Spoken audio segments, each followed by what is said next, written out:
సదాశివసమారంభాం శంకరాచార్యమధ్యమాం అస్మదాచార్యపర్యంతాం వందే గురుపరంపరాం. హరి ఓం శ్రీ గురుభ్యో నమః. హరి ఓం. మనం సద్దర్శనంలో శ్లోకం 27 పూర్తి చేసుకున్నాం. దాన్ని మరొకసారి పునర్విమర్శ చేసుకుని ముందుకు పోదాం. శ్లోకం 27.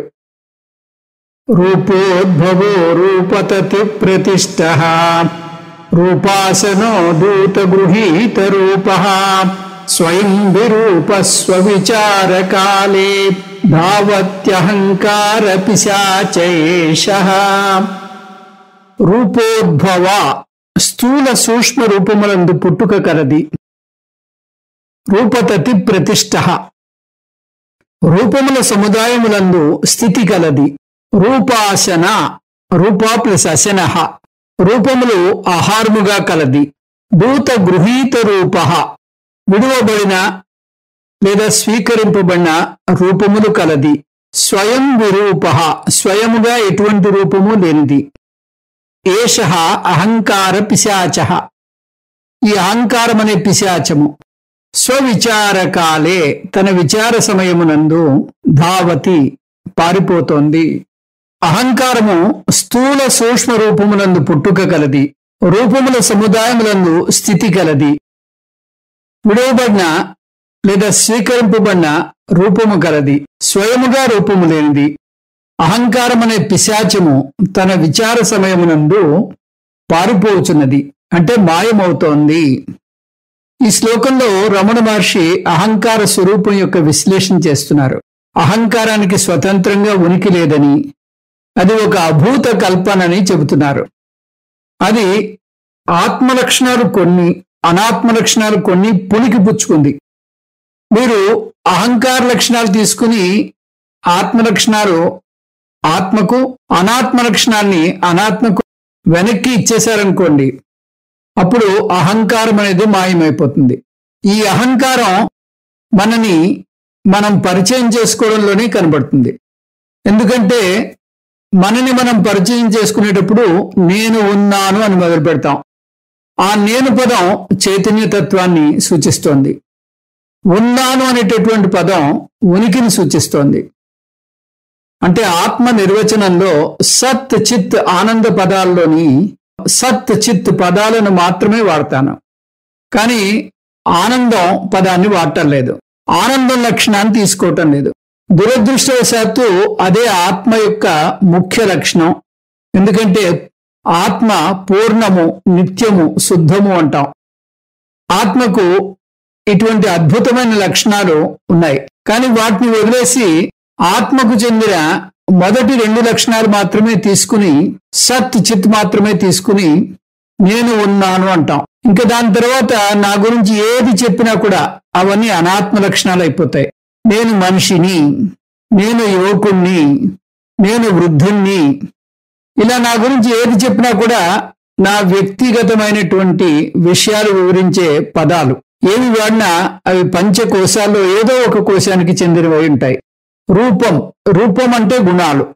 మనిషిగా నాకు అనేక గుణాలున్నాయి. నేను తెల్లగా ఉన్నాను, లావుగా ఉన్నాను అంటే అవి అన్నమయ కోశానికి చెందినవి. నాకు ఆకలి వేస్తోంది అంటే అది ప్రాణమయ కోశానికి చెందినది. నాకు ఆనందంగా ఉంది, ఈర్ష్యగా ఉంది అంటే అది మనోమయ కోశానికి చెందినది. నాకు అర్థమైంది, అర్థం కాలేదు అంటే ఇవి విజ్ఞానమయ కోశానికి చెందినవి. నాకు నిద్రమత్తుగా ఉంది అంటే ఇది ఆనందమయ కోశానికి చెందినది. నిజానికి రూపం అంటే గుణం. ఏ గుణం కలిసినా అది అనాత్మ నుంచి వచ్చినదే. ఆ విధంగా అహంకారం ఆత్మ నుంచి సత్ చిత్ మాత్రమే తీసుకుంటే అనేక గుణాలను అనాత్మ నుంచి తీసుకుంటుంది. ఇప్పుడు ఈ ఆత్మ లక్షణాలను అనాత్మ లక్షణాలను బేరీజు వేస్తే ఆత్మ లక్షణాలు మార్పు చెందవు. నేను ఉన్నాను అనేది ఎప్పుడూ ఉంటూనే ఉంటుంది. అంటే సదంశ చిదంశ ఎప్పుడూ ఒకటిగానే ఉంటుంది. వాటిలో ఎటువంటి మార్పు ఉండదు. ఈ వాక్యాన్ని చూద్దాం. నేను బాలుడుగా ఉన్నాను. నేను యువకుడిగా ఉన్నాను, నేను వృద్ధుడిగా ఉన్నాను. ఈ 3 వాక్యాల్లోనూ సమానంగా ఉన్న పదాలు నేను ఉన్నాను. నేను ఉన్నాను కానీ అనాత్మపరంగా బాలుడుగా, యువకుడుగా, వృద్ధుడిగా మారుతున్నాను. నేను వృద్ధుడైనప్పుడు నేను ఉన్నాను అంటూ వణుకుతూ అంటున్నా. ఆ నేనులో మార్పు లేదు. అందువల్ల అహంకారంలో భిన్న రూపాలు ఆత్మ వల్ల ఏర్పడటం లేదు, అనాత్మ వల్ల ఏర్పడుతున్నాయి. అనాత్మ లక్షణాలు నిరంతరం తీసుకుంటూ ఉండడం వల్ల ఏర్పడుతున్నాయి. ఆత్మలో మార్పు లేదు. ఇవన్నీ, ఈ లక్షణాలన్నీ పంచకోశాలకు చెందినవి. రూపోద్భవ అంటే అనాత్మ యొక్క అనేక లక్షణాల నుంచి పుట్టింది. ఏం పుట్టింది? అహంకారం పుట్టింది. అహంకారం ఈ అనేక రూపాల మీద ఆధారపడి ఉంది. రూపాసనః ఈ రూపాలను భుజిస్తున్నట్టుగా ఉంది. అంటే ఈ క్షణంలో ఒక లక్షణం ఉంటుంది, ఇంకొక క్షణంలో ఇంకొక లక్షణానికి వెళ్ళిపోతుంది. ఉదాహరణకి ఇప్పుడు నేను చాలా ఆనందంగా ఉన్నాను అంటుంది. పూర్తిగా ఆనందం అనుభవించే లోపునే నాకు చాలా కోపం వచ్చింది అంటుంది. అలా ఒక గుణం నుంచి ఇంకొక గుణానికి మారుతూ ఉంటుంది కాబట్టి ఆ గుణాన్ని తినేస్తున్నట్టుగా అనిపిస్తుంది. దూత గృహీత రూప అంటే అది కూడా లయమైపోతుంది. అహంకారం కూడా ఈ విధంగా మారిపోతూ ఉంటుంది. రూపోద్భవ సృష్టి కారణాన్ని సూచిస్తే రూపతతి ప్రతిష్ట, స్థితి కారణాలను సూచిస్తే రూపాసన లయ కారణాన్ని సూచిస్తుంది. ఈ విధంగా అనాత్మ గుణాలు అహంకారం యొక్క సృష్టి స్థితి లయ కారణాలు అవుతాయి. అందువల్ల అనాత్మ నిద్రలో లయమైనప్పుడు అనాత్మ లక్షణాలు అందుబాటులో ఉండవు కాబట్టి అహంకారం ఏ లక్షణాన్ని అరువు తీసుకోలేదు. కాబట్టి అహంకారానికి అప్పుడు ఉనికి ఉండదు. దీన్ని బట్టి ఒక విషయం స్పష్టంగా అర్థమవుతుంది. అహంకారానికి అనాత్మ గుణాలు ఉన్నాయని, అనాత్మ లక్షణాలు నిరంతరం మారుతూ ఉంటాయని అర్థమవుతుంది. కాబట్టి అహంకారం కూడా సవికారమని, ఆత్మ నిర్వికారమని, ఆత్మ సత్ చిత్ అని అర్థమవుతుంది. ఇప్పుడు ఈ ఆత్మ అనాత్మల మేలు కలయికైనటువంటి అహంకారంలో ఆత్మ భాగమే తెలుసుకోవాలి. అంటే చాలా తేలిక. మనం వాడే వాక్యాల్లో నేను ఉన్నాను ఉంచి మిగిలిన భాగాన్ని తీసేయాలి. ఉదాహరణకు నేను ఆనందంగా ఉన్నాను, ఈ వాక్యంలో నేను ఉన్నాను మాత్రమే ఉంచాలి. అంటే ఆనందం పదాన్ని తీసివేసేయాలి. ఆనందం పదం అనాత్మకు చెందినది. ఇంతవరకు మనం గడిచినటువంటి క్లాస్లో చూసాం. ఇప్పుడు ఈ శ్లోకంలో తర్వాత పదం నుంచి చూద్దాం. స్వయం విరూప. స్వయం విరూప అంటే అహంకారానికి స్వతహాగా విడిగా ఉనికి లేదు. అలా ఎలా చెప్పగలం అంటే, ఇది ఇందాకే చూసాం. అహంకారంలో ఆత్మ లక్షణాన్ని తీసుకువెళ్ళి ఆత్మకి ఇచ్చేసి, అనాత్మ లక్షణాన్ని తీసుకువెళ్ళి అనాత్మకి ఇచ్చేస్తే అహంకారం అంటూ విడిగా అక్కడ ఏమీ మిగలదు. ఎందుకంటే అహంకారం ఈ రెండిటి మేలు కలయిక అని చూసాం. దీనివల్ల అహంకారానికి స్వస్వరూపం అంటూ ఏమీ లేదు అని స్పష్టమవుతోంది. ఎందుకంటే స్వతంత్రంగా ఉనికి లేని దాన్ని మిథ్య అంటారు. దానికంటూ ఒక లక్షణం విడిగా లేదు. అది అరువు తెచ్చుకున్న దాంతో హాయిగా జీవనం సాగిస్తోంది. కొంతమంది అలా పరాన్న జీవుల్లా బతికేస్తూ ఉంటారు. వారిని ఇంగ్లీష్లో పారాసైట్స్ అంటారు. ఇంగ్లీష్లో అంటే దానికంటూ ఏమీ ఉండదు, దానికంటూ స్వతహాగా ఏమీ ఉండదు, ఇతరుల మీద ఆధారపడుతూ ఉంటారు. స్వామీజీ క్లాస్కి వెళ్ళినా కూడా ఇటువంటి వాడు చేతులు ఒప్పుకుంటూ క్లాస్ మధ్యలో ప్రవేశించి వాళ్ళకి మధ్యలో స్వామీజీ చెప్పింది ఏదో రాసుకోవాలనిపిస్తే పక్కవారిని డిస్టర్బ్ చేసి వారి దగ్గర నుంచి కాగితం తీసుకుని దాని మీద రాస్తారు. అంటే క్రెడిట్ కార్డు మీద బతికినట్టు. క్రెడిట్ కార్డు మీద వ్యక్తి ఎవరు అంటే అహంకారం అని చెప్పచ్చు. అందువలనే స్వయం విరూప అంటున్నారు రమణ మహర్షి. దీనికి మనం ముందు చూసిన ప్రతిబింబ ముఖము ఉదాహరణ గుర్తు తెచ్చుకోవాలి. ప్రతిబింబ ముఖం ఏర్పడ్డాక చూడడానికి అక్కడ 3 అంశాలు ఉన్నట్టుగా అనిపిస్తుంది. ఏమిటా 3 అంశాలు? బింబముఖము, అద్దము, ప్రతిబింబ ముఖము. కానీ మనం విచారణ చేస్తే ప్రతిబింబ ముఖము 3వ భిన్నమైన అంశము కాదు. నిజానికి చాలా స్పష్టంగా నాకు అనుభవంలోకి వస్తున్నది నా ప్రతిబింబ ముఖం. కానీ దాని లోతులు కొలిస్తే ఆ ప్రతిబింబ ముఖంలో నా బింబ ముఖం యొక్క లక్షణాలు కొన్ని, అద్దం యొక్క లక్షణాలు కొన్ని ఉన్నట్టుగా తెలుస్తుంది. ప్రతిబింబ ముఖం ఉన్నది ఎక్కడ? అద్దంలో. అద్దం స్పష్టంగా లేకపోతే ఆ ప్రతిబింబ ముఖం కూడా స్పష్టంగా ఉండదు. అద్దం కదులుతూ ఉంటే ఆ ప్రతిబింబ ముఖం కూడా కదులుతున్నట్టుగా ఉంటుంది. ప్రతిబింబ ఆకారం కూడా అద్దాన్ని బట్టి ఉంటుంది. అంటే చిన్న అద్దంలో చూస్తే చాలా చిన్న ముఖం కనిపిస్తుంది. అదేవిధంగా ఆ లక్షణాలన్నీ అద్దానికి చెందినది. ఆ ప్రతిబింబం నా యొక్క ముఖానిది. అందువల్ల అద్దం వల్ల ఏర్పడిన లక్షణాలను అద్దానికి ఇచ్చేసి నా ముఖం వల్ల ఏర్పడిన లక్షణాలని నాకు ఇచ్చేస్తే, అంటే నేను అద్దం నుంచి పక్కకి జరిగితే అక్కడ ప్రతిబింబమే ఉండదు. ఈ రెండూ కలిస్తేనే, అంటే నా ముఖం అద్దానికి ఎదురుగుండా ఉంటేనే, నేను అద్దం ముందు నుంచుంటేనే ఆ ప్రతిబింబం ఏర్పడుతుంది. దాని నుంచి దూరంగా విడిపోతే ప్రతిబింబం ఏర్పడదు. అంటే ప్రతిబింబానికి విడిగా ఉనికి లేదు అని. తమాషా చూసారా? అసలు ఉనికే లేని గొప్ప మాయ మన అనుభవంలోకి నిరంతరం వస్తోంది. మనకు ఈ సందేహం కలుగుతుంది. అందువల్లనే దీన్ని మాయా అంటారు. కానీ అనుభవంలోకి వస్తోంది. అంతేకాదు, అహంకారం యొక్క ప్రభావం కూడా మనం అనుభవిస్తున్నాం. ఉనికి లేదు కాబట్టి స్వయం విరూప అన్నారు రమణ మహర్షి. దానికి ఉనికి లేదు. స్వవిచారకాలే దానికి ఉనికి లేదు. ఎప్పుడు తెలుస్తుంది ఉనికి లేదని? దాని గురించిన విచారణ చేస్తే తెలుస్తుంది. మనకు అంతుపట్టిన విషయం, మాయా విషయం గురించిన విచారణ చేస్తేనే అది అంతుపడుతుంది. దావతి అంటున్నారు, అంటే పారిపోతుంది. ఈ అహంకారం పారిపోతుంది. ఎప్పుడైతే విచారణ చేస్తున్నామో ఈ అహంకారం పారిపోతుంది. ఇంతవరకు మనని అయోమయంలో పడవేసి భయపెట్టి ఆటలాడించిన అహంకారం మనం లోతుగా విచారిస్తే పూర్తిగా పారిపోతుంది. విచారణ చేయకుండానే ఇంకేం చేసినా ఈ అహంకారం రెట్టింపుగా మనని ఇంకా బాధిస్తుంది. జీవితంలో ఏదైనా విజయం సాధిస్తే నేను కాబట్టి సాధించాను అని విర్రవీగేలా చేస్తుంది. భక్తిలో బాగా మునిగి తేలుతున్నా కూడా అహంకారం పారిపోదు.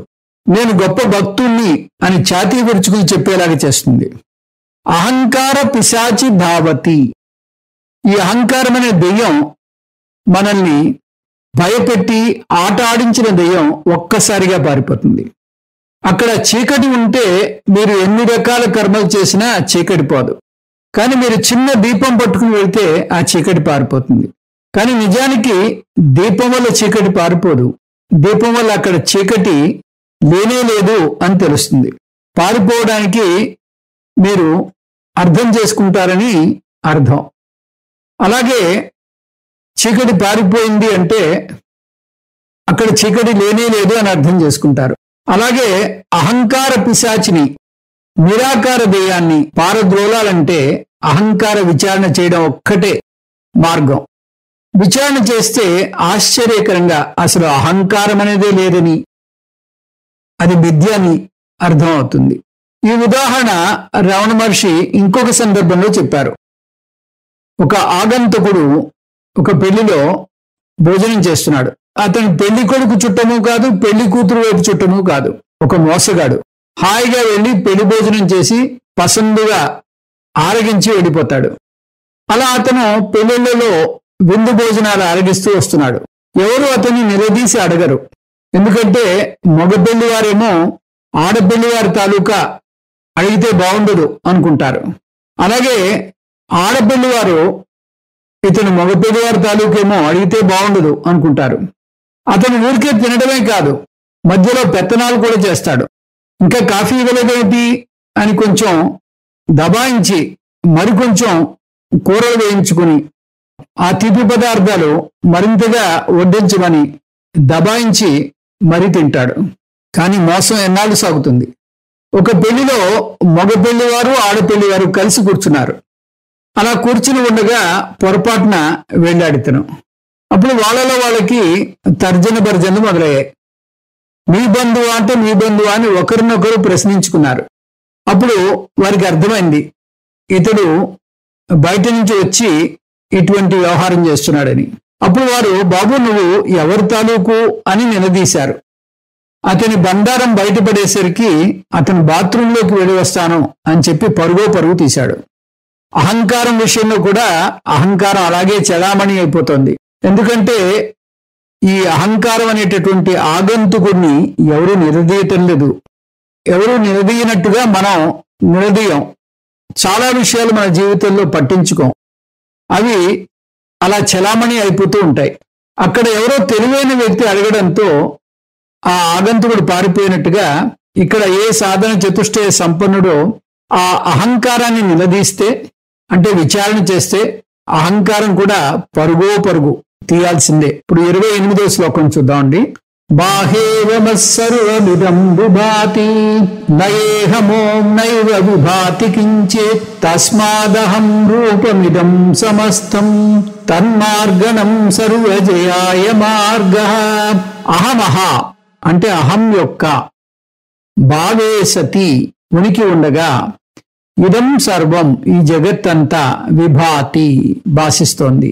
అహమహ లయే సతి అహం యొక్క లయము అంటే నాశనము జరగగా, కించిత్ ఏది కూడా నయేవ విభాతి ఏమాత్రము భాషించదు. తస్మాత్ అందుకని ఇదం సమస్తం ఈ జగత్తంతా కూడా అహం రూపం అహంభావ రూపమని తెలుసుకోవాలి. తత్ ప్లస్ మార్గణం తన్మార్గణం ఆ అహం యొక్క అన్వేషణం సర్వజయాయ సర్వసంగ పరిత్యాగము కొరకు మార్గ సాధనము. అహంకారం ఉన్నప్పుడు ఈ జగత్తంతా భాషిస్తుంది. అహంకారం లయించినప్పుడు ఏది ఉండదు. అందువల్ల ఈ జగత్తు అంత అహంభావ రూపమైనది. అహంభావము అన్వేషించడమే సర్వసంగ పరిత్యాగం కొరకు సాధనమవుతోంది. మనం చాలా విషయాలు జీవితంలో పట్టించుకోం, స్వీకరించడానికి చూస్తాం. అహంకారాన్ని కూడా వాటిలో ఒకటిగా స్వీకరించవచ్చు. ఎందుకు విచారణ చేయాలి అనిపించవచ్చు, కానీ మనం పట్టించుకోని కొన్ని విషయాలు మనకు ఏ విధమైన సమస్యను ఇవ్వవు. అందువల్ల జీవితం సాఫీగానే సాగిపోతుంది. ఉదాహరణకు మన నీడ ఏర్పడిన చోట దాన్ని మనం పట్టించుకోం, అది మనకి ఏ విధమైన హాని కలుగజేయదు. అలాగే అద్దంలో ప్రతిబింబం గురించి చూసాం, దాని గురించి కూడా మనం లోతుగా ఆలోచించాం. ఎందుకంటే అది మనకు ఏ విధమైన సమస్యను ఇవ్వటం లేదు. కానీ అహంకారం అలా కాదు, మిథ్యను సృష్టిస్తుంది. అదే ఒక పెద్ద సమస్య. నిజానికి జీవితంలో మనం అనుభవిస్తున్న సమస్యలన్నీ కూడా ఈ అహంకారం వల్లే. ఇంకా మాట్లాడితే ఈ అహంకారం వల్లనే ఆ సమస్యలన్నీ ఏర్పడుతున్నాయి. అందువల్ల శంకర భగవత్పాదులు బ్రహ్మసూత్రాలకి తను రాసిన భాష్యంలో ఉపోద్ఘాతంలో అహంకారం మీద చాలా వివరంగా రాశారు. అహంకారం గురించి ఈ అద్భుత కల్పన అయిన అహంకారం గురించి రాశారు. ఈ అద్భుత కల్పన అయినటువంటి అహంకారం గురించి రాశారు. ఇది ఆత్మ అనాత్మల మేలు కలయిక అని చూసాం. దీన్ని అన్యోన్య ఆభాస అని, అన్యోన్య అధ్యాస అని కూడా అంటారు. అందువల్ల తన ఉపోద్ఘాతానికి శంకరాచార్యుల వారు అధ్యాస భాష్యం అని పేరు పెట్టారు. ఈ మిథ్యా అహంకారాన్ని విశ్లేషించారు. ఈ అహంకారమే కర్తగా భోక్తగా మన్ని చేస్తోంది. ఆగామి కర్మల్ని ప్రారబ్ధ కర్మల్ని అనుభవించేలాగా చేస్తోంది. ఇప్పుడు ఏ మూల నుంచి ఏ దారుణమైన వార్త వినాల్సి వస్తుందో అని భవిష్యత్తు గురించి రకరకాలైనటువంటి ఆందోళనలు చెందేలాగా చేస్తూ ఉంటాయి. ముఖ్యంగా వయసు మీద పడుతున్న కొద్దీ ఆందోళనలు, బెంగలు, భయాలు ఎక్కువవుతూ ఉంటాయి. భవిష్యత్తు గురించి ఎప్పుడు ఈ ప్రారబ్ధ కర్మ భవిష్యత్తు గురించి ఎప్పుడు ఈ ప్రారబ్ధ కర్మ ముగిసి ఈ జీవితం రాలిపోతుందో అని భయపడుతూ ఉంటారు. ఆ విధంగా ప్రారబ్ధ కర్మ ఒక ఆట ఆడిస్తూ మనని దుఃఖపడేలా చేస్తూ ఉంటుంది.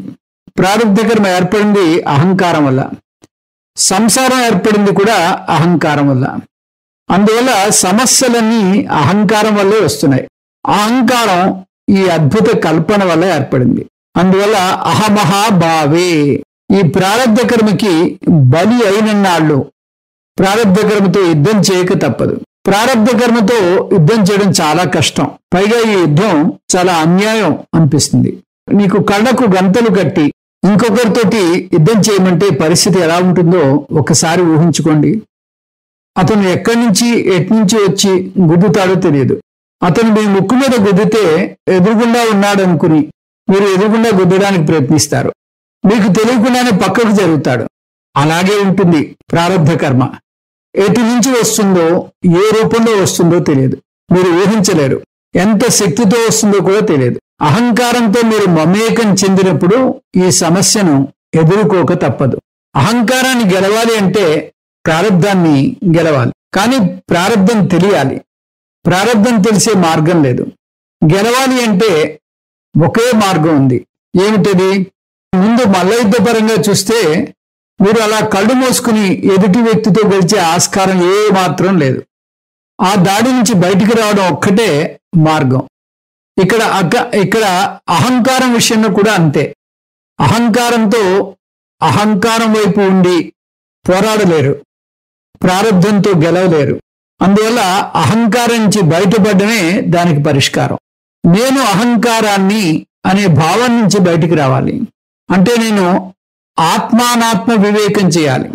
అందువల్ల రమణ మహర్షి నేను అహంకారం అని భావించిన నాడు మీరు ప్రారబ్ధ కర్మకు లొంగక తప్పదు అంటున్నారు.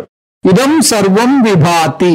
ఇక్కడున్న మొత్తం అంటే మొత్తం ద్వైత ప్రపంచం, ఇంకా మాట్లాడితే మొత్తం మిథ్యా ప్రపంచం మీరు అహంకారంతో మమేకం చెందినంత వరకు ఉంటుంది, మిమ్మల్ని ఆటాడిస్తూనే ఉంటుంది అంటున్నారు. అహమహ లయే సతి. అహంకారం పారిదోలితే గాని నైవ విభాతి మిథ్య. ఈ మిథ్యా ప్రపంచము మాయమవదు. దానివల్ల ఏర్పడిన సంసారం కూడా మాయమవదు. దీన్ని అన్వయ వ్యతిరేక న్యాయము అంటారు. ఒకటి ఉంటే ఇంకొకటి ఉంటుంది, అది లేకుండా ఇంకొకటి లేకపోతే దాన్ని అన్వయ వ్యతిరేక న్యాయము అంటారు. ఉదాహరణకు నీటిలో పంచదార వేస్తే నీరు తీయగా ఉంటుంది, పంచదార వేయకపోతే నీరు తీయగా ఉండదు. అంటే నీటి తీయదనానికి కారణం పంచదార. ఈ సూత్రాన్ని అహంకారానికి అన్వయిస్తే అహంకారం ఉంటే సమస్య ఉంది, అహంకారం లేకపోతే సమస్య లేదు. దీన్ని బట్టి అహంకారమే అన్ని సమస్యలకు మూలము అని అర్థమవుతోంది. అలా ఎలా చెప్పగలరు అంటే మనకి భగవంతుడే ప్రతిరోజు చూపిస్తున్నాడు. ఇది అర్థం చేసుకోవడానికి పెద్దగా తెలివితేటలు అవసరం లేదు. జాగ్రత్త అవస్థలో అహంకారం పనిచేస్తుంది. మనం ద్వైత ప్రపంచాన్ని అనుభవిస్తున్నాం, తద్వారా సంసారాన్ని కూడా అనుభవిస్తున్నాం. అలాగే స్వప్నావస్థలో సంసారం ఉంది, అహంకారం ఉంది, ద్వైత ప్రపంచాన్ని అనుభవిస్తున్నాం. కానీ సుషుప్తిలో మనసు పడుకుంది, మనసుతో పాటు అహంకారం కూడా పడుకుంటుంది. సంసారం లేదు, సుషుప్తిలో ద్వైత ప్రపంచము లేదు. దీన్ని బట్టి అర్థమైంది ఏమిటి? అహంకారం ఉంటే సంసారం ఉంటుంది, అహంకారం లేకపోతే సంసారము లేదు. అందువల్ల అహంకారమే మన సమస్యలన్నిటికీ మూల కారణము. అయితే ఏం చేయమంటారు? రోజంతా పడుకోవాలా అని అడగకూడదు. ఈ సమస్య ఈ విచారణ ద్వారా వచ్చిన పరిష్కారం ఇది కాదు. దీన్ని సరిగ్గా అర్థం చేసుకోవాలి. జాగ్రత్త అవస్థలో సుషుప్తిలో ఉన్న మనసుని అలవర్చుకోవాలి. మెలకువగా ఉన్న నిద్ర అంటే వేక్ఫుల్ స్లీప్ అంటారు దీన్ని. వేదాంతం అంటే ఏమిటో ఒక్క ముక్కలో చెప్పాలి అంటే సుషుప్తిలో ఉండగా మీకు తెలియకుండా పొందిన ఆనందాన్ని జాగ్రత్త అవస్థలో ప్రయత్నపూర్వకంగా అనుభవించేలాగా చేసుకోవాలి. అలా చేయాలి అంటే ఆత్మానాత్మ వివేకం చేయాలి. ఆత్మానాత్మ వివేకం చేయాలంటే ఆత్మజ్ఞానం పొందాలి. ఆత్మజ్ఞానం పొందితే నేను అహంకారాన్ని కాను, నేను ఆత్మను అనే విషయం జీర్ణించుకుంటారు. నన్ను ప్రారబ్ధ కర్మ ఏమీ చేయలేదు, నన్ను సంసారం ఏమీ చేయలేదు అనే జ్ఞానం కలుగుతుంది. అప్పుడు మీరు అహంకారం అనే తొడుగులు విప్పి మెలకువగా ఉన్న నిద్రలో ఉంటారు.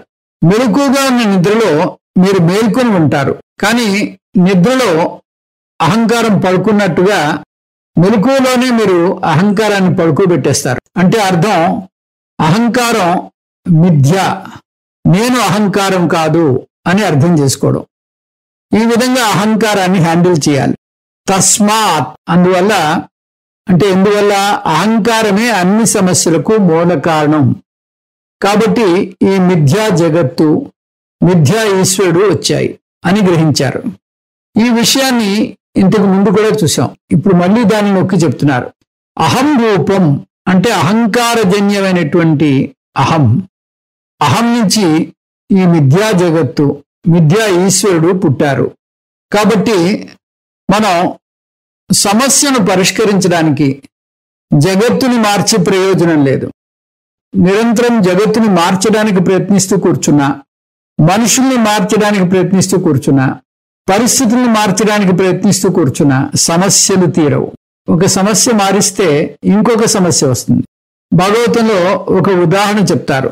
పల్లకి మోసే బోయి కుడి భుజం మీద మోస్తాడు. తర్వాత ఆ భుజం నొప్పి అనిపిస్తే కుడి భుజం నుంచి ఎడం భుజానికి మార్చుకుంటాడు. అలా మార్చడం వల్ల నొప్పి తగ్గినట్టు అనిపిస్తుంది, కానీ అది తాత్కాలికమైనటువంటి ఉపశమనం మాత్రమే. ఎందుకంటే అతని కుడి భుజం నుంచి తీసి ఎడం భుజంలోకి మార్చేలోపు కుడి భుజం మీద పల్లకి రాట ఉండదు, కాబట్టి అక్కడ నొప్పి పోతుంది. ఎడమ భుజం మీదకి ఇంకా పల్లకి రాట చేర్చలేదు, కాబట్టి నొప్పి మొదలవలేదు. అందువల్ల నొప్పి లేదు అనుకుంటాడు. కాసేపటికల్లా ఎడం భుజం మీదకి వస్తుంది, దాన్ని వెన్నంటే నొప్పి కూడా వస్తుంది. అలా భుజాలు మార్చడం వల్ల సమస్య తీరదు. ఆ పల్లకీని మొయ్యడం ఆపితేనే నొప్పి తగ్గుతుంది. ఈ భుజాలు మార్చడం తాత్కాలిక ఉపశమనం మాత్రమే. తన్మార్గణం, మార్గణం అంటే అహంకారం యొక్క స్వరూప విచారణ చేయడం. ఒక్కటే దీనికి మార్గం. మార్గం అంటే అహంకారం యొక్క విచారణ చేయడం. జాగ్రత్తగా గమనించండి. ఈ విచారణ అనేక మార్గాల్లో ఒక మార్గం కాదు, ఇది ఒక్కటే మార్గం. దేనికి? సర్వజయాయ మార్గ అంటే పూర్తి విజయం సాధించడానికి మార్గము. తక్కిన మార్గాలేవి పాటించినా అవి తాత్కాలిక పరిష్కారాన్ని ఇస్తాయి, కానీ శాశ్వత పరిష్కారాన్ని ఇవ్వవు. శాశ్వత పరిష్కారము అంటే మోక్షం ఒకటే మార్గం. ధర్మాన్ని పాటిస్తే తాత్కాలిక విజయం కలుగుతుంది, మీకు చాలా పుణ్యం వస్తుంది. మీకు చాలా పుణ్యం ఉన్నప్పుడు జీవితం సాఫీగా సాగుతున్నట్టుగా అనిపిస్తుంది. అనుకూలమైన భార్య మాటలు వినే పిల్లలు ఉంటే, మీ కింది ఉద్యోగులు మీ మాట వింటే అంతా నందనవనంలాగా అనిపిస్తుంది. ఈ పుణ్యం ఎన్నాళ్ళు ఉంటుందో తెలియదు. అన్ని సమస్యలే. సమస్యలు భార్య మాట వినదు, పిల్లలు మాట వినరు, ఉద్యోగులు మాట వినరు, ఇంకా కష్టాల కడలిలో కూరుకుపోయినట్టు అనిపిస్తుంది. అందువల్ల ప్రేయో మార్గము శాశ్వత పరిష్కారాన్ని ఇవ్వదు. ప్రేయో మార్గం అంటే ధర్మకామాలను పాటించడం. శాశ్వత పరిష్కారం కావాలంటే శ్రేయో మార్గం కావాలి, శ్రేయో మార్గానికి రావాలి. శ్రేయో మార్గం అంటే మోక్షం పొందడానికి ప్రయత్నించాలి. ఇప్పుడు 29వ శ్లోకం చూద్దాం. సత్యస్థితిర్నాహముదేతి యత్ర తచ్చోదయస్థాన గవేషణేన గుణా నశ్యేద్యది తన్న నశ్యేత్ స్వాత్యైక రూపా కథమస్తు నిష్ఠా. యత్ర ఏ స్థితి యందు అహం అహము న ఉదేతి ఉదయించదో, సా అది సత్య సత్యమైనది, స్థితి స్థితి భవతి అవుతుంది. తత్ చ ఆ అహం న నశ్యేత్ నశింపదు, లీనము కాదు. తత్ ఆ అహం ఏకత్వ రూపం, ఏకత్వ అభేదమైనటువంటి అభేదమైన రూపమైనటి అది అభేదమైన రూపం కలిగిన నిష్ఠ దృఢస్థితి కథం ఏ విధంగా అస్తు ఉంటుంది. అహంబుద్ధి ఉదయించని స్థితియే సత్యమైన స్థితి. ఆ అహంకారం జన్మ మూలాన్ని, అహంకారం పుట్టిన స్థానాన్ని అన్వేషించకుండా అది నశించదు. అహంకారం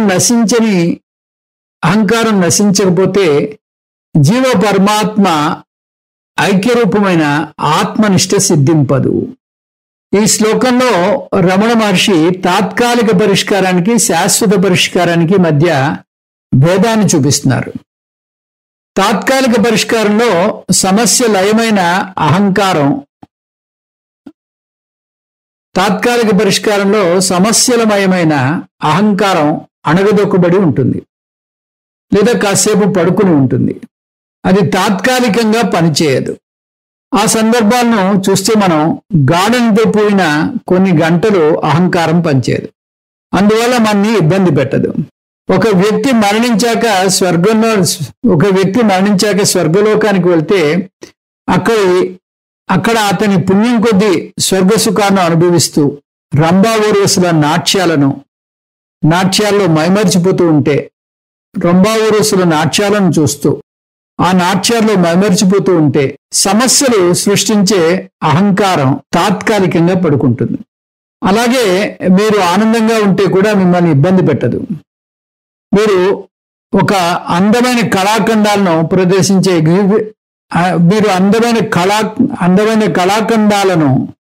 కళాఖండాలను ప్రదర్శించే ఎగ్జిబిషన్కి వెళ్ళినా, ఏ సంగీత కచేరీకి వెళ్ళినా, ఏ పార్టీకి వెళ్ళినా ఆనందంగా ఉన్న ఈ సందర్భాల్లో కూడా అహంకారం మిమ్మల్ని ఇబ్బంది పెట్టదు.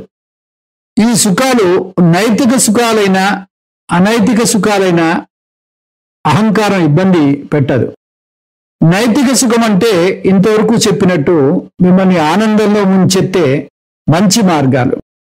అనైతిక సుఖం అంటే మందు తాగినప్పుడు ఒక వ్యక్తి సుఖంలో తేలిపోతాడు, కానీ అది మంచి మార్గం కాదు. ఏదేమైనా ఈ సందర్భాల్లో అహంకారం పనిచేయదు, అంటే మనని ఇబ్బంది పెట్టదు. దీన్ని సాంకేతికంగా చెప్పాలి అంటే అహంకారం లయం అవుతుంది. అవ్యక్తంగా ఉండడం, మన నిద్రలో మనం మరణించాక మహాప్రళయంలో కూడా అహంకారం అవ్యక్తంలో ఉంటుంది, అది నాశనం అవదు. మనం ఇంకొక జన్మ తీసుకునే వరకు అవ్యక్తంగా ఉండి దాని ప్రభావం చూపించకుండా ఉంటుంది. మహాప్రళయంలో కూడా అన్ని జీవరాశుల్లో అహంకారం అవ్యక్త రూపంలో ఉంటుంది. మళ్ళీ సృష్టి జరిగి జీవరాశులు ఏర్పడినప్పుడు అహంకారం మళ్ళీ దూసుకు వస్తుంది. వేదాంతం నిజంగా సృష్టి జరగడం, మళ్ళీ ప్రళయంలో సృష్టి లయం అవడం లేదు అని వస్తుంది. సృష్టి జరిగితే వ్యక్తమైందని, లయమైతే అవ్యక్తంలో వెళ్ళిందని వస్తుంది. కృష్ణ పరమాత్మ కూడా జగత్తు గురించి చెప్తూ ఇదే మాట అంటారు. వ్యక్తం నుంచి అవ్యక్తానికి వెళ్తాయి అంటున్నాడు. ఏమీ నాశనం అవ్వవు, అలాగే అహంకారం కూడా నాశనం అవ్వదు, కొత్త సృష్టిలో మళ్ళీ వస్తుంది. అందువల్ల నిద్రలో, మరణంలో, ప్రళయంలో కూడా అహంకార నాశనం జరగదు. అది తాత్కాలిక పరిష్కారం మాత్రమే. మరైతే శాశ్వత పరిష్కారం ఏమిటి?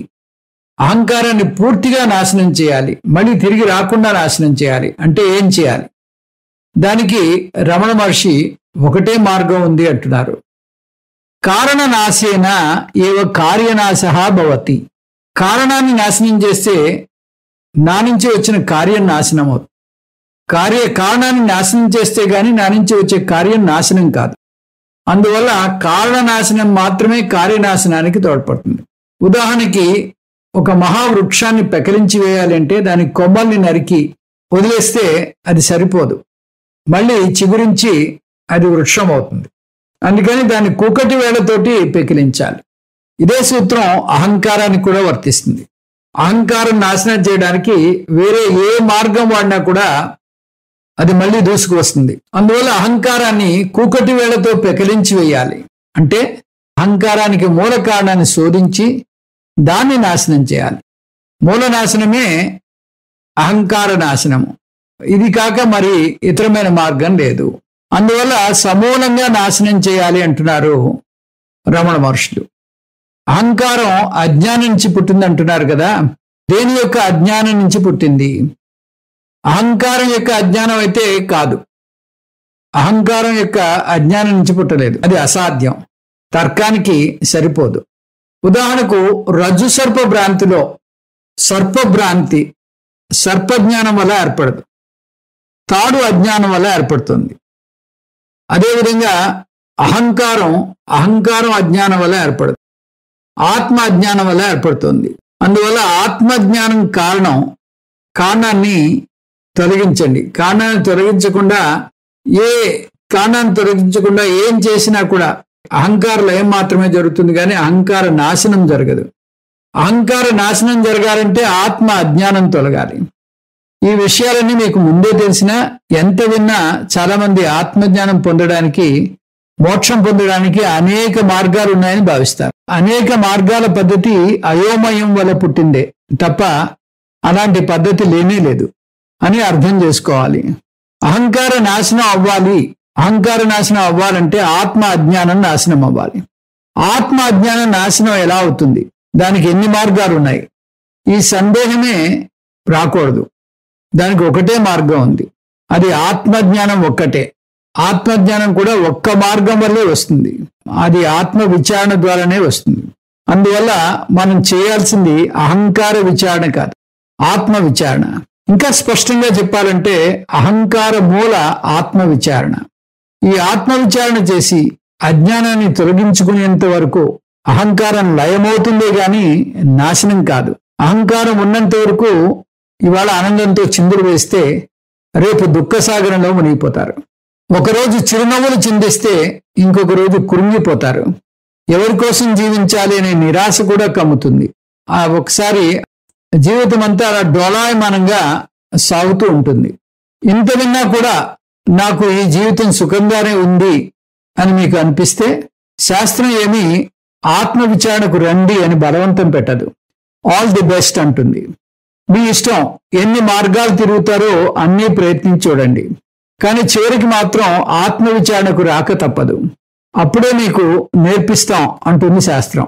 సత్యస్థితి అంటే సత్య ఆత్మ గురించిన జ్ఞానం పొందడం ఒకటే శాశ్వతమైనటువంటి పరిష్కారం. అదే మోక్ష స్థితి. అంటే మళ్ళీ లేచి తోక ఆడించకూడదు. మనుషుల మనస్థితి ఎలా ఉంటుందంటే పరిస్థితులు బాగా ఉండకపోతే కుంగిపోతారు. పోనీ బాగుంటే అప్పుడైనా సుఖంగా ఉంటారంటే దిష్టి తగిలిపోతోంది అని బాధపడతారు. నలుగురు దిష్టి పెట్టేస్తున్నారు అని ఆ దిష్టి పోవడానికి దిష్టి గణపతిని గుమ్మం ముందు తగిలిస్తారు, భయపడతారు. ఆ విధంగా మనిషి ఎప్పుడూ ఆనందంగా ఉండడు. అయితే బాగా లేదా ఇవి పోవాలంటే అహంకారం శాశ్వతంగా, ఇవన్నీ పోవాలంటే అహంకారం శాశ్వతంగా తొలగిపోవాలి. అప్పుడు ఈ దిష్టి భయం కూడా పోతుంది. ఎత్ అంటే తత్ అంటే ఆ అహంకారం. ఆత్మ విచారణ చేయకపోతే అహంకారం తాత్కాలికంగానే లయం అవుతుంది, పోతుంది. లౌకిక మార్గాలు ఉన్నాయి, లేవంటం లేదు. జాతకం, నాడీ జోస్యం, ఇలా ఎన్నో మార్గాలు ఉన్నాయి. వీటిని మనం ప్రశ్నించటం లేదు. కాకపోతే మనం చెప్పేది ఒకటే, వీటి వల్ల అహంకారం పూర్తిగా శాశ్వతంగా పోదు. గవేషణ అంటే విచారణ. దేని యొక్క విచారణ? ఆ ఉత్పత్తి స్థానం అంటే ఉదయస్థానం, అహంకారం యొక్క ఉదయస్థానం అంటే అహంకారం ఎక్కడ పుట్టిందో ఆ మూలం. దీని వేదాంత పరిభాషలో చెప్పాలంటే అహంకారం యొక్క అధిష్టానం. అధిష్టానం ఏది? ఆత్మ. అందువల్ల ఉదయస్థానం అంటే ఆత్మ అని, గవేషణ అంటే విచారణ అని చెప్పవచ్చు. అధిష్టానమైనటువంటి ఆత్మ విచారణ చేయకుండా అహంకారం పోదు, శాశ్వతంగా పోదు. అహంకారం శాశ్వతంగా పోకపోతే మోక్షం సాధ్యం కాదు. ఇక్కడ సత్యస్థితి అంటున్నారు మోక్షాన్ని. అందువల్ల ఆత్మవిచారణ చేయకుండా మోక్షాన్ని పొందలేం. ఆత్మవిచారణ చేయకుండా మోక్షం రాదు. నాకు మోక్షం అవసరం లేదు, నాకు అహంకారం శాశ్వతంగా పోనవసరం లేదు అని ఎవరైనా చెప్తే నేను వేదాంతం వినను అని అనొచ్చు కొంతమంది. ఎందుకంటే వేదాంతానికి వస్తే శ్రవణ మనన నిధిధ్యాసన చేయాలి. శ్రవణాల్లో సాధన చతుష్టయ సంపత్తిని పెంచుకోమని వస్తుంది. అందులో మొట్టమొదటి సాధనే వివేకం. వైరాగ్యం పెంచుకోమని చెప్పగానే చాలా మందికి అది పెద్ద అపచారంగా తోస్తుంది. భార్య మీద, పిల్లల మీద, వస్తువుల మీద వైరాగ్యం పెంచుకోమంటున్నారు. ఇదెక్కడి ఘోరమైన సాధన? మిగతా సాధనలు బాగున్నాయి, కానీ ఈ వైరాగ్యం అనేది భరించలేనిది. ఎవరికి వైరాగ్యం ఇష్టం ఉండదు. నేను వైరాగ్యం పెంపొందించుకోవాలంటే నాకు అసలు వేదాంతమే వద్దంటారు. స్వామీజీలకు సంసారం ఉండదు కాబట్టి తేలిగ్గా చెప్పేస్తారు. కానీ పిల్లల మీద బంధం, భార్య మీద బంధం తెంచుకోవడం అంత తేలిక విషయం కాదు అంటారు. అందువల్ల కొంతమంది ఇలా పిల్లల మీద వైరాగ్యం పెంచుకోవాలి అంటే మాకు అసలు వేదాంతమే వద్దు అంటారు.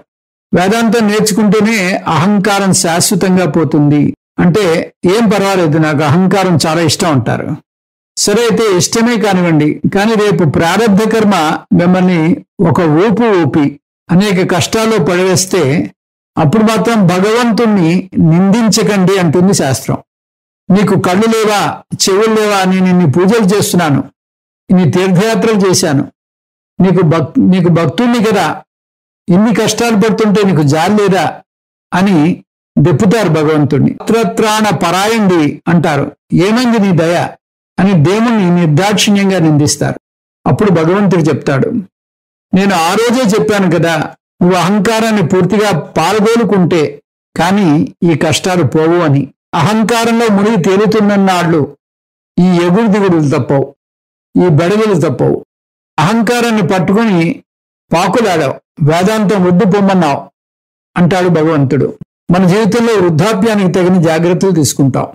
వృద్ధాప్యంలో అవసరం పడకుండా ఉండేందుకు అనేక ఇన్సూరెన్స్ పాలసీలు తీసుకుంటాం, ఎఫ్డీలు వేసుకుంటాం, డబ్బు విషయంలో చాలా జాగ్రత్త పడతాం.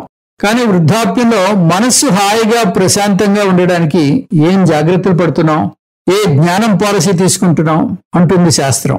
జ్ఞానం పాలసీ తీసుకోవడం అంటే అహంకారాన్ని నాశనం చేయడమే. ఈ అహంకారం ద్వారా పొంచి ఉన్న ప్రమాదం మనకి తెలియదు. ప్రమాదం ఎప్పుడు ముంచుకు వస్తుందో అనే బెంగ, ఆందోళన, అభద్రతాభావం జీవితమంతా తొలిచేస్తూనే ఉంటుంది. వీటి నుంచి భద్రత కావాలి అంటే ఒకటే మార్గం, స్వాత్మైక్య రూప కథమస్తు నిష్ఠ, అంటే అద్వైత ఆత్మనిష్ట మాత్రమే. జీవాత్మ పరమాత్మ ఐక్యము లేదా ఐక్య జ్ఞానము లేదా ఏకాత్మ లేదా ఏకత్వము, మామూలుగా చెప్పాలంటే ఆత్మనిష్ట, నేను పూర్ణుడిని అనే జ్ఞాననిష్ట. ఆ జ్ఞాననిష్టలో నిలబడాలంటే ఒక బీమా పాలసీ ఉంది. ఆ పాలసీ జ్ఞానం పొందితేనే వస్తుంది. అది జీవితంలో అన్నీ బాగున్నప్పుడు తీసుకోవాలి. ఎల్ఐసి పాలసీలో యాక్సిడెంట్ పాలసీ ఎప్పుడు తీసుకుంటారు అంటే యాక్సిడెంట్ జరగక ముందు, జీవితం హాయిగా సాగుతున్నప్పుడు. అలాగే ఎఫ్డీలు ఎప్పుడు వేసుకుంటారు, డబ్బు సమృద్ధిగా ఉన్నప్పుడు, ఆర్థిక ఇబ్బందులు లేనప్పుడు. అలాగే మనస్సు ప్రశాంతంగా ఉన్నప్పుడే, జీవితం పూల బాటలాగా సాగిపోతున్నప్పుడే ముందుగానే జ్ఞానం అనే పాలసీ తీసుకోవాలి. ఎందుకంటే జీవితం ఎప్పుడు ఏ మలుపు తిరుగుతుందో ఎవరు చెప్పలేరు. ఏ ప్రమాదం పొంచి ఉందో, ఏ మూల నుంచి మీద పడుతుందో ఎవరు చెప్పలేరు. ఏ మూల నుంచి ఏ ప్రమాదం మీద పడుతుందో ఎవరు చెప్పలేరు. అందువల్ల జీవితం నందనవరంగా ఉన్నప్పుడే మనని మనం రక్షించుకోవాలి. దీన్నే విజ్ఞత అంటారు. దీని గురించి ఇంకా వచ్చే క్లాసులో వివరంగా చూద్దాం. ఇది ముగించే ముందు ఒక కథ చూద్దాం. ఒక సన్యాసి ఒక నిర్జన ప్రదేశంలో చిన్న పాక వేసుకుని ప్రశాంతంగా జీవనం గడుపుతున్నాడు. ఏకాంతంగా ధ్యానం చేసుకునేవాడు. కొన్నాళ్ళు గడిచాయి. అతని పాకలోకి ఎలుకలు ప్రవేశించాయి. మెల్లిగా ఎలుకల సంఖ్య పెరిగి పెద్ద పటాలమైంది. అతని కౌపీనానికి అంటే గోచీకి ఆ ఎలుకలు కన్నాలు పెట్టాయి. దాంతో ఎలుకల బారి నుండి రక్షించుకోవడానికి ఒక పిల్లిని పెంచాడు. ఆ పిల్లి పోషణకు పాలు కావలసి వచ్చాయి. కొన్నాళ్ళ తర్వాత పాల కోసం ఒక ఆవును కొన్నాడు. ఆవు రాగానే దాని పాడి చూసుకోవడం, దూడ సంరక్షణ కష్టంగా ఉంది. దానికి ఒక ఆడ పని మనిషిని పెట్టాడు. కొన్నాళ్ళు గడిచాయి. ఆ పనిపిల్ల మీద రాగం ఏర్పడి ఆమెను వివాహం ఆడాడు. ఆమెతో సంతానం కలిగింది. ఇంకేముంది, అతని ఏకాంతం, ప్రశాంత జీవితం అంతా భంగమైపోయింది. సన్యాసత్వం భ్రష్టు పట్టిపోయింది. సన్యాసి వివాహం ఆడకూడదు. అలాంటిది పూర్తిగా సంసార లంపటంలో మునిగిపోయాడు. తన పరమ లక్ష్యమైన మోక్షం పూర్తిగా మర్చిపోయాడు. అతని తోటి సన్యాసి పర్యటన ముగించుకుని చాలా కాలం తర్వాత ఈ సన్యాసిని కలిశాడు. ఇతని గృహస్థు జీవితం చూసి ఆశ్చర్యపోయాడు. ఇదేమిటి అని ప్రశ్నిస్తే అప్పుడు ఈ సన్యాసి కౌపీన సంరక్షణార్థం అయం పటాటోపహ అని సమాధానం చెప్పాడు. కౌపీనం కాపాడుకోవడంలో ఇంత సంసారం ఏర్పడింది అని చెప్పాడు. సంసారం ఒక పెద్ద మాయాజాలం. అందులో కూరుకుపోవడం తప్పితే బయటపడడం చాలా చాలా కష్టం. సంసారం నుంచి బయటపడాలి అంటే అహంకార నిర్మూలనం, అది ఒక్కటే పరిష్కారం. ఓం పూర్ణమద పూర్ణమిదం పూర్ణాత్ పూర్ణముదచ్యతే పూర్ణస్య పూర్ణమాదాయ పూర్ణమేవావశిష్యతే. ఓం శాంతి శాంతి శాంతి. హరి ఓం. శ్రీ గురుభ్యో నమః. హరి ఓం.